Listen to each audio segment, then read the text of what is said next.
افطار روزانہ کرتے ہیں، دسترخوان پر بیٹھتے ہیں تو جب کھجور اٹھائیں یہ دعا روزانہ افطار میں ضرور کر لینا۔ اب حضرت عبد الرحمن بن عوف کہتے ہیں میرے جو انصار بھائی تھے مدینے کے، وہ مجھے لے کر اپنے گھر آئے، کہا بھائی عبد الرحمن آؤ میں تمہیں مدینے کے بازار دکھاؤں، میں مدینے کے حالات تمہیں بتاؤں اور میری جائیداد تمہیں بتاؤں۔ لے کر کے آئے، نبی پاک صلی اللہ علیہ وسلم نے صرف منہ بولا بھائی ہے نا، ماں کا بیٹا تو نہیں تھا، حضور نے فرمایا کہ آج سے تمہارا بھائی ہے۔ تو مدینے کے وہ انصار صحابی حضرت عبد الرحمن بن عوف سے کہتے ہیں دیکھو مدینے میں میرے اتنے باغیچے ہیں، ان میں سے آدھے تمہارے آدھے میرے، میری دکانیں ہیں ان میں سے ایک دکان تمہاری ایک دکان میری، میرے گھر یہ ہیں آدھا گھر کا حصہ میرا آدھا تمہارا، حتیٰ کہ وہ یہاں تک آدھا آدھا کرتے گئے۔ مدینے کے وہ صحابی کہتے ہیں کہ آپ اجنبی ہیں، نئے آئے ہیں مدینے میں، لہٰذا تمہیں سیٹل ہونے میں ٹائم لگے، میری 2 بیویاں ہیں، میں نے نکاح کیا ہے، ایک بیوی کو میں طلاق دے دوں گا، عدت کے بعد تم اس سے نکاح کر لو۔ یعنی ہر چیز میں انہوں نے تقسیم کر دیا۔ حضرت عبد الرحمن بن عوف کہتے ہیں آپ مجھے اتنا سب کچھ نہ دیں، مجھے ایک کام کریں بازار لے چلیں مدینے اور مجھے بازار کے معاملات دکھا دیں، اور اس کے بعد پھر تھوڑے سے مال کیپٹل کی ضرورت ہے، اس کے بعد پھر میں خود کھڑا ہو جاؤں گا۔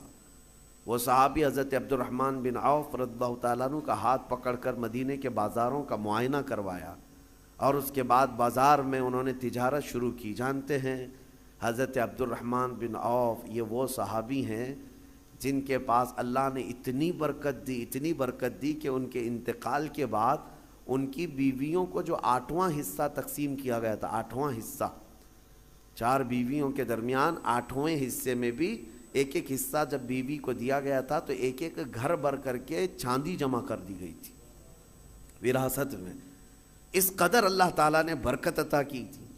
لیکن یہ کیسے ممکن ہوا کہ ایک مالدار صحابی نے ان کا ہاتھ پکڑ کر بازار میں کھڑا کیا اور انہیں کام پر لگایا اور تجارت سکھائی؟ یہ طریقہ کار تھا۔ آج جو سرمایہ دار لوگ ہیں ان کی خواہش صرف یہ ہوتی ہے کہ کتنا کمائیں ہم غریبوں سے، لوگوں سے کتنا مال ہمارے پاس آئے، پروفٹ چاہیے، جہاں سے آئے جمع کرتے جاؤ۔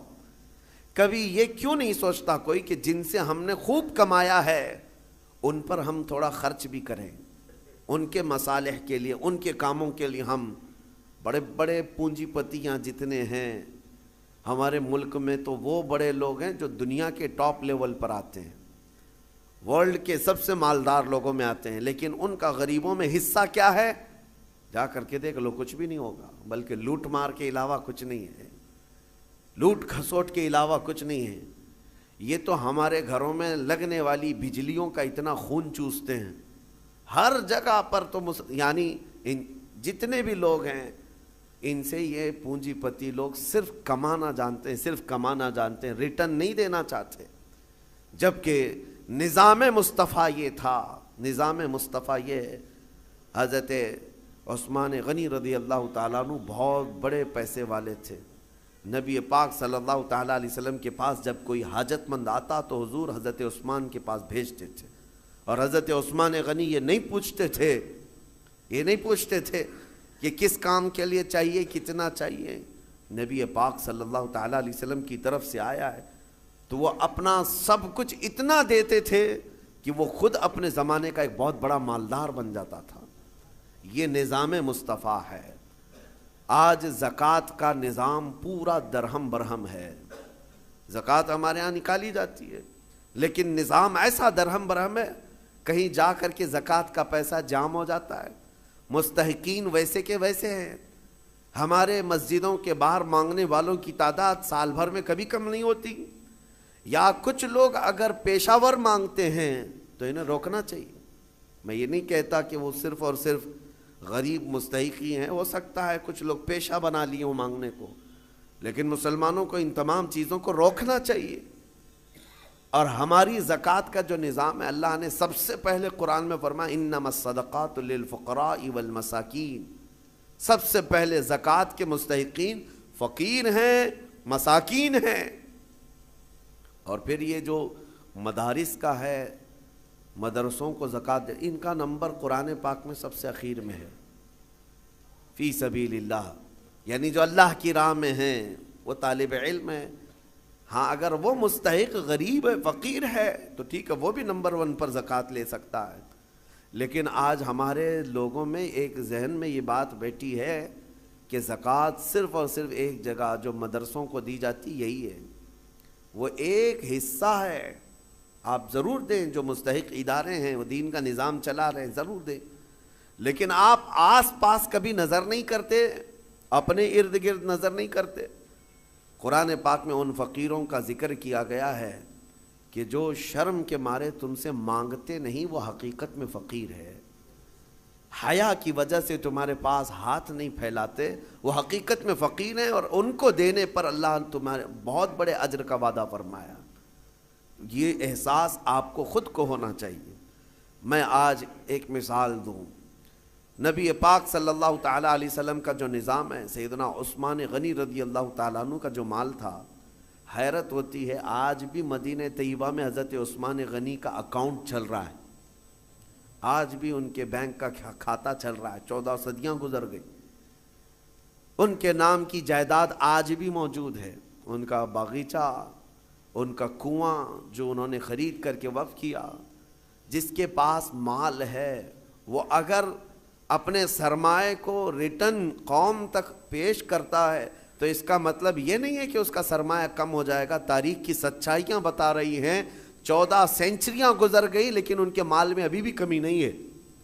مدینہ طیبہ میں ان کے نام کی پوری ہوٹل بھی ہے، وقف عثمان بن عفان، حضرت عثمان غنی رضی اللہ تعالیٰ عنہ کے وقف کی ہوئی چیزیں آج بھی مدینے میں موجود ہیں اور سرمایہ کما رہی ہیں، آج بھی کما رہی ہیں۔ مدینہ طیبہ میں جب حضور تشریف لائے حالات کیا تھے؟ ایک ہی کنواں تھا میٹھے پانی کا، اور وہ بھی یہودی کے قبضے میں تھا، وہ پانی بیچتا تھا، تو پانی بیچا جاتا تھا۔ ظاہر سی بات ہے یہ استحصال آج بھی کچھ لوگ کرتے ہیں، جب ضرورت کی چیزیں نہیں ملتی مارکیٹ میں تو کچھ مالداروں کے پاس یہ چیزیں ہوتی ہیں، اور وہ لوگوں کو جو 10 روپے کی وہ 100 روپے میں بیچتے رہتے ہیں۔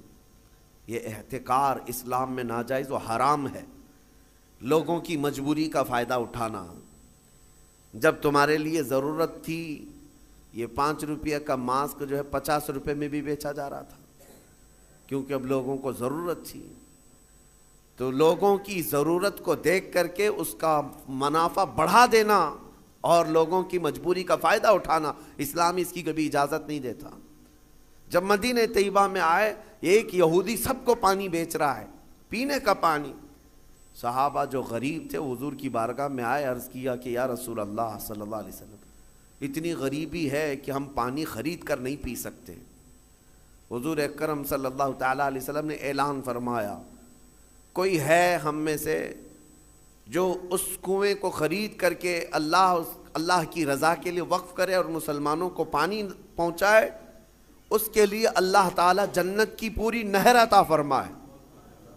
حضرت عثمان غنی کھڑے ہوئے، مال والے تھے، پیسے تھے، کہا کہ یا رسول اللہ صلی اللہ علیہ وسلم مجھے اجازت دیں، میں یہ سودا کرتا ہوں۔ گئے، لیکن ماننا بھی تو چاہیے۔ جو مالک ہے کنویں کا اس کے پاس آئے، یہودی تھا، اس سے کہا تو یہ کنواں مجھے بیچ دے، اور ریٹ لگانا شروع کیا، کتنا جو تھا ہی نہیں اس وقت کا ریٹ۔ آپ نے 1000 درہم سے شروع کیا، 1000، 2000، 3000، 4000 درہم چاندی کے سکے کو کہتے تھے۔ 10,000 درہم پر بھی لگائے، وہ دینے کو تیار نہیں ہوا، کہا نہیں میں بیچوں گا نہیں کنواں۔ پھر حضرت عثمان غنی نے ایک راستہ ہی نکالا، کہا اچھا ٹھیک ہے تو نہیں بیچے گا، پارٹنرشپ میں تو کر لیتے ہیں، آدھا آدھا کر لیں گے، تو آدھا مالک میں آدھا مالک، ایک دن تو بیچ ایک دن میں بیچوں گا۔ وہ اس بات پر راضی ہوا کہ کنواں تو میرے پاس ہی رہے گا، پارٹنرشپ میں لے لوں گا۔ 12,000 درہم چاندی کے سکے دے کر حضرت عثمان غنی نے کنویں کی آدھی ملکیت اپنے حاصل کر لی، آدھی ملکیت لے لی۔ اب اس کے بعد طے یہ پایا تھا کہ ایک دن یہودی کے قبضے میں رہے گا، ایک دن حضرت عثمان غنی کے قبضے میں رہے گا۔ اس کے قبضے میں جب ہے وہ پانی بیچے، جب ان کے قبضے میں ہو تو یہ پانی بیچے۔ حضرت عثمان نے آدھا پارٹنرشپ میں لیا اور مدینے میں آ کر اعلان کر دیا جسے پانی چاہیے وہ میری باری کے دن مفت میں لے جائے، جس کو اپنے پانی کی ضرورت ہے۔ مدینے کے غربا، مساکین اور سب اہل مدینہ حضرت عثمان کی باری کا انتظار کرتے، جس دن ان کی باری ہوتی سب پانی لے لیتے، اور جب یہودی کی باری ہوتی وہ مکھیاں مارتا بیٹھتا، کون خریدتا؟ جب پانی مفت میں تقسیم ہو رہا ہو تو پیسے دے کر اس سے کون لیتا؟ تو اس نے جو سودا کیا تھا پھر وہ کہنے لگا کہ میں تو گھاٹے کا سودا کر لیا۔ عثمان چالاکی کر گیا، یہودی کہتا رہا، اور اس کے بعد کئی دن تک اس کے کنویں پر کوئی خریدار نہیں آتا۔ تو اب حضرت عثمان کے پاس وہ آیا اور کہا باقی آدھا بھی خرید لو، آدھے کی جو پارٹنرشپ چلا رہے ہو باقی آدھا بھی تم خرید لو۔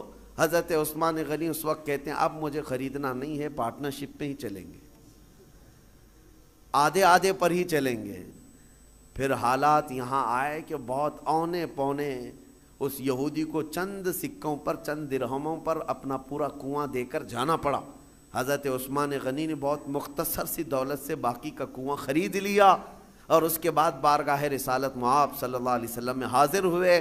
عرض کرتے ہیں یا رسول اللہ صلی اللہ علیہ وسلم، اس کنویں کی ملکیت مجھے پوری کی پوری حاصل ہو گئی، میں آپ کو گواہ بنا کر عرض کرتا ہوں میں اس کنویں کی ملکیت سے دستبردار ہوتا ہوں، آج سے یہ کنواں صرف اور صرف اللہ کے نام پر وقف ہو گیا۔ جسے پانی چاہیے وہ کنواں آج بھی 1400 سال کے بعد پانی دے رہا ہے، مدینے میں آج بھی موجود ہے، پورے مدینے کو پانی پلایا۔ مدینے والے جب تک رہے پانی پیتے رہے، پورے خلفائے راشدین کا دور گزرا، صحابہ تابعین کا دور گزرا، نہ جانے کتنے بادشاہوں کا دور گزرا، وہ کنواں اسی طرح موجود ہے۔ آج کے دور میں بھی جا کر کے دیکھیں، پورا ایک محلہ ہے بیر عثمان نام سے مدینے میں۔ بیر عثمان کا مطلب ہوتا ہے عثمان کا کنواں، پورے محلے کا نام ہے۔ یہ میں آپ کو یہ کہنا چاہتا ہوں، اللہ نے اگر آپ کے پاس کوئی چیز دولت عطا کی، نعمت عطا کی، اس کو اگر مخلوق خدا پر ریٹرن کرتے ہو ختم نہیں ہوتا، مولا ہمیشہ کے لیے قائم فرما دیتا ہے۔ اور قرآن میں وَأَمَّا مَا يَنْفَعُ النَّاسَ فَيَمْكُثُ فِي الْأَرْضِ، جو لوگوں کو نفع دیتا ہے وہ زمین میں ہمیشہ برقرار رہتا ہے، لوگوں کو نفع دیتا ہے وہ زمین میں برقرار رہ جاتا ہے۔ آج کے اس ظالمانہ نظام کے خلاف میں بات کروں گا۔ اقوام متحدہ UN کی رپورٹ کے اعتبار سے، ابھی پچھلے سال کی بات کر رہا ہوں، 2022 میں تقریباً 53 کنٹریز ایسی ہیں جس میں 11.5 کروڑ لوگ صرف بھوک کی وجہ سے مرے ہیں۔ 11.5 کروڑ لوگ بھوک مری، یہ دنیا کا اتنا بڑا وہ ہے۔ میں پوچھنا چاہتا ہوں، یہ رپورٹ نکالنے والے وہ بڑا ادارہ ہے، وہ بڑا ادارہ ہے اقوام متحدہ UN، جن کے پاس بڑے بڑے کنٹریوں کے بادشاہ آ کر بیٹھتے ہیں میٹنگوں کے لیے، تو رپورٹ نکالنے والوں کو کیا یہ شرم نہیں آتی کہ افریقہ کے غریب بچوں کی تصویریں چھاپ دیتے ہو؟ عربوں کی سونے کی کرسی کو کبھی کیوں نہیں ہلا کر کے پوچھتے کہ تمہارا ایک لقمہ ان کی زندگی بناتا ہے؟ کیوں نہیں پوچھا جاتا؟ دنیا میں یہ نظام نہیں ہے۔ دنیا آج مالداری کے حصول میں اور کمپٹیشن میں اتنی آگے بڑھ رہی ہے، ہر کوئی مال میں کمپٹیشن کرنا چاہ رہا ہے۔ آج عربوں کی حالت بھی دیکھیں آپ جا کر، وہ اونچی بلڈنگیں بنانے میں ایک دوسرے کی دوڑ میں لگے ہوئے ہیں، کسی کو 150 منزلے کی بنانی ہے، کسی کو 200 منزلے کی بنانی ہے، اور ایسے ایسے پروجیکٹ پلان لوگوں کے درمیان متعارف کرانا چاہتے ہیں۔ سعودی بھی دوڑنے لگ گیا، قطر بھی دوڑ رہا ہے، UAE بھی دوڑ رہا ہے، مال کی ریل پیل اتنی ہے، لیکن ان کے قریب میں یمن کے 50 لاکھ لوگ بے گھر ہیں، سیریا کے، شام کے، عراق کے، فلسطین کے بچے کھانا تو دور، بیماری میں دوا کی ایک گولی انہیں میسر نہیں ہے، وہ چھوٹی چھوٹی بیماریوں میں دم توڑ جاتے ہیں، مر جاتے ہیں۔ ہے تو امت مصطفیٰ، ان مالداروں سے سوال ضرور ہوگا، ضرور ہوگا۔ ان کے بغل میں بلکہ ان کے سائے میں وہ تمام قومیں ہیں جو چیخ رہی ہیں، لیکن کسی کی چیخ ان کے کانوں تک نہیں آتی۔ آپ جا کر کے دیکھیں کھانا، ان کے کھانے کا طریقہ یہ ہے کہ 2-4 ہاتھ بڑے برتن پر رکھ کر کے عرب اس کو فیشن سمجھتے ہیں، باقی پورا کھانا گٹر میں پھینک دیا جائے، پورا کا پورا بکرا بنایا جائے، 2-3 چمچ اس میں سے گوشت نکال کر کے باقی پھینک دیا جائے۔ یہ ہم نے اپنی آنکھوں سے دیکھا ہے، 1-2 نہیں کئی کنٹل کی تعداد میں کھانا اس طرح پھینک کر کے بہا دیا جاتا ہے، اور ایک طرف ایک بریڈ کے لیے، ایک روٹی کے لیے سیریا میں بچے دھوپ میں دن بھر قطار لگا کر کھڑے ہوتے ہیں۔ کوئی ریلیف بانٹنے والی تنظیم آتی ہے، اور جو لوگوں سے چندہ کر کے وہاں جا کر کے لوگوں کو خیرات کرنے والی کوئی تنظیم آتی ہے، ایک گاڑی آتی ہے تو بچے ایسے جھپٹ پڑتے ہیں جیسے چیل جھپٹتی۔ ہمارے ساتھ ہوا ہے، ہم بس لے کر کے عراق میں جائیں تو بس کا دروازہ کھولنا مشکل ہوتا ہے، بچے اس طرح سے پورے دروازے کو لٹک جاتے ہیں۔ اکثر تو ہمیں یہ ڈر لگتا تھا کہ کوئی بچہ ٹائر کے نیچے نہ آ جائے۔ ڈرائیور سے ہم بار بار کہتے بھی تھے کہ اتنے بچے ہیں، ایک بار بس کسی محلے میں چلی جائے تو 100-150 بچے 5 سال سے 7 سال کی عمر کے، دیکھو تو ان کے چہرے گلابی رنگت خوبصورت ہیں، لیکن الجھے بال، پھٹے کپڑے، اور ہمارے کپڑوں سے لپٹ جائیں، اور بانٹنے والا تھک جاتا ہے۔ مجھے یاد ہے 11ویں شریف کے موقع پر بکرے ذبح کر کے ہم نے اپنا نہیں پکایا، ان غربا اور مساکین کے جو ریفیوجی کیمپ تھے اس میں لے کر کے گئے۔ ایک ایک گوشت کا ٹکڑا 1/4 کلو کا ہوتا تھا، 1/4 کلو کا گوشت کا ٹکڑا ایک ایک کو تقسیم کیا جا رہا ہے، بچے اس طرح سے جھپٹ کر کے لیتے، اور میں نے دیکھا ہماری آنکھیں بھیگ گئی تھی۔ وہ جب گوشت کا ٹکڑا لے کر اپنی جھوپڑی میں جا رہے تھے تو چوم چوم کر کے آنکھوں کو لگا رہے ہیں، اور پکار پکار کر کے اپنی اماں سے کہہ رہے ہیں کہ گوشت آ گیا گھر میں، گوشت آ گیا گھر میں۔ یہ کیفیت ان ممالک کی میں بتا رہا ہوں جہاں امت مصطفیٰ آباد ہے۔ میرے عزیزو، یہ درد اس لیے کہہ رہا ہوں، ایک طرف سرمایہ دارانہ نظام ہے، اربوں کی پیسوں کی ریل پیل، دیکھو ان کو سونے کی کرسیاں بنانا ہے، سونے کی کموڈ بنانا ہے، ان کو لگژری گاڑیوں کا کلیکشن جمع کرنا ہے، اور کوئی امریکہ اور سپر پاور کنٹری کا کوئی بادشاہ آئے، کوئی بڑا لیڈر آئے تو اس کو سونے کی زنجیروں سے اور اس کو گفٹ سے بھر دینا ہے، لیکن ایک غریب کو 2 لقمے کھلانے کی ان کے اندر توفیق نہیں۔ یہ سارا مسئلہ صرف توفیق الہی سے ہے۔ اسی لیے رمضان المبارکہ میں ان لوگوں کا احساس کرو، اگر احساس نہیں ہے تو پھر جینے کا کوئی مقصد بھی نہیں ہے۔ احساس ہی سب سے بڑے ایمان کی طرف لے جاتا ہے۔ آپ کو یہ احساس ہونا چاہیے۔ میرے آقا صلی اللہ تعالیٰ علیہ وسلم نے حدیث میں فرمایا، من لم یہتم بامرنا فلیس منا، جو اس حال میں صبح کیا کہ میری امت کے بارے میں کچھ نہیں سوچا، وہ میری امت میں سے نہیں ہے، میری امت میں سے نہیں ہے۔ آج آپ تمام حضرات سے بھی میں یہی کہوں گا، تمہارا اپنا روزہ، آپ کو پتہ ہے روزہ آپ بھوکے پیاسے رہتے ہیں، لیکن اس کے باوجود جب اجتماعی طور پر کہیں افطار ہو رہی ہو، مسجدوں میں جاؤ یا کہیں ایسی جگہوں پر جا کر افطار کرو جہاں دوسرے لوگ بھی ہوں، تمہارے افطار تو کرنا ہی ہے، لیکن اپنے ہاتھ سے اٹھا کر اپنے ایک بھائی کو کھجور بھی دے دیا، اس کے روزے کے برابر بھی آپ کو ثواب ہے۔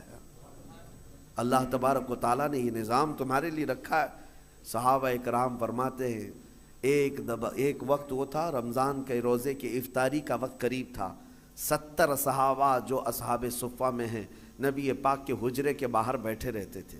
ایک دودھ کا پیالہ آیا ہے، چند کھجوریں آئی ہیں اور سب دسترخوان پہ ہیں، اور افطار کے لیے چند ہی لمحے باقی رہ گئے۔ نبی پاک صلی اللہ علیہ وسلم نے اپنے حجرے میں اندر دیکھا، حضرت عائشہ سے کہا کہ عائشہ باہر نظر کرو، کوئی باقی تو نہیں رہ گیا، کوئی مسافر، کوئی اجنبی تو نہیں ہے۔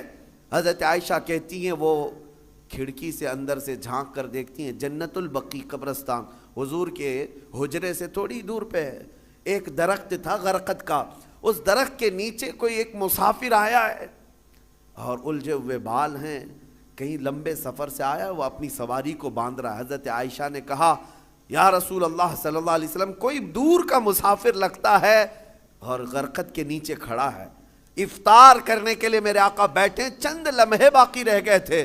صحابہ کہتے ہیں حضور دسترخوان چھوڑ کر اٹھ گئے، میرے آقا دسترخوان چھوڑ کر اٹھ گئے اور چل کر کے گئے اور جب اس کے پاس گئے تو اس سے پوچھا کہاں سے آئے؟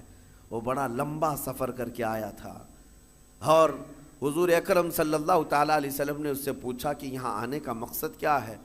آنے والے نے کہا میں محمد صلی اللہ علیہ وسلم سے ملاقات کے لیے آیا ہوں، میں انہیں دیکھنے آیا ہوں۔ حضور نے ہاتھ پکڑ کر طلب کیا کہ چلو ہمارے ساتھ، اور حضور اکرم صلی اللہ تعالیٰ علیہ وسلم لا کر کے اس کو دسترخوان پر بٹھائے، اور جب دسترخوان پر بیٹھا ایک دودھ کا پیالہ تھا، حضور نے پیش کیا، وہ آیا ہوا مسافر پورا دودھ پی گیا۔ یہاں کسی کے لیے سب روزے والے لوگ ہیں، دودھ پی گیا۔ نبی پاک صلی اللہ تعالیٰ علیہ وسلم مسکرائے، اور کھجور حضور نے اپنے منہ سے تھوڑی سی کھائی اور صحابہ کو دیا۔ صحابہ کہتے ہیں ساروں نے وہی کھجور کھائی، سبوں نے وہ کھجور کھا لی۔ اب اس کے بعد وہ بندہ پوچھتا ہے محمد کہاں ہیں؟ جو آیا ہوا ہے وہ کہتا ہے محمد کہاں ہیں؟ نبی پاک صلی اللہ تعالیٰ علیہ وسلم نے اس وقت تک اسے احساس ہونے نہیں دیا میں اللہ کا رسول۔ سب سے پہلے اس کا پیٹ بھر جائے، سب سے پہلے اس کی ضرورت پوری ہو جائے۔ پھر صحابہ نے کہا تیرا ہاتھ جس نے تھاما تھا وہی اللہ کا رسول ہے، وہی محمد عربی صلی اللہ تعالیٰ علیہ وسلم ہے۔ اے احساس ہے میرے عزیزو، آج اللہ تعالیٰ نے کوئی چیز تمہارے پاس دی ہے تو ذخیرہ اندوزی کے جرم میں کبھی مبتلا مت ہونا۔ ذخیرہ اندوزی کا مطلب یہ کہ خزانے جمع کرتے رہو کرتے رہو۔ قرآن کہتا ہے والذین یکنزون الذهب والفضة ولا ينفقونها في سبیل اللہ فبشرهم بعذاب علیم۔ اللہ فرماتا جو خزانہ جمع کر رہے ہیں، سونا چاندی ذخیرہ کرو ذخیرہ کرو، تمہیں جتنا جمع کرنا ہے جمع کرو، لیکن اس کا حق ادا نہیں کیا، اس کی زکوٰۃ نہ نکالی۔ اللہ فرماتا ہے اے حبیب ان لوگوں کو بشارت دے دیں دردناک عذاب کی۔